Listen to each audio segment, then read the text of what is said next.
Goshamahal BJP MLA రాజాసింగ్ను పోలీసులు శంషాబాద్ ఎయిర్పోర్టులో అదుపులోకి తీసుకున్నారు.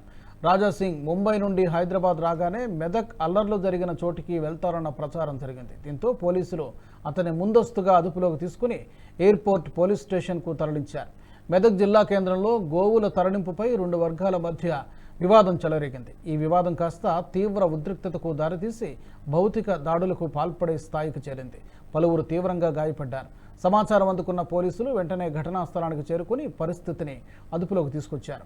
భారీ బందోబస్తు ఏర్పాటు చేశారు. ఇక ఈ వివాదం నేపథ్యంలో బీజేపీ నేతలు మెదక్ పట్టణ బంద్కు పిలుపునిచ్చారు. దీంతో పోలీసులు మరింత అప్రమత్తమయ్యారు.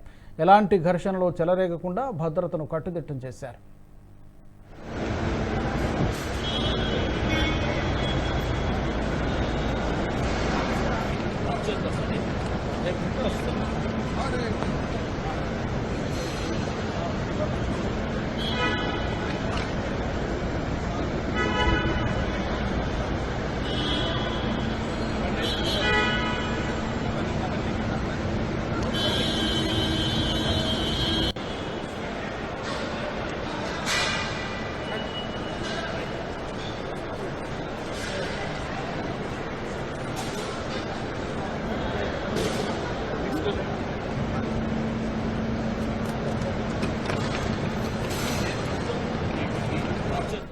ఈ వీడియో మీకు నచ్చినట్టయితే లైక్ చేయండి, 10 మందికి షేర్ చేయండి. అలాగే కామెంట్ల రూపంలో మీ అభిప్రాయాలను మాతో పంచుకోండి. Nationalist hub group of channels ను సబ్స్క్రైబ్ చేసుకుని తెలుగునాట జాతీయవాద జర్నలిజాన్ని ప్రోత్సహించండి. ఈ వీడియో కింద ఉన్న బెల్ ఐకాన్ పై క్లిక్ చేయడం మర్చిపోవద్దు.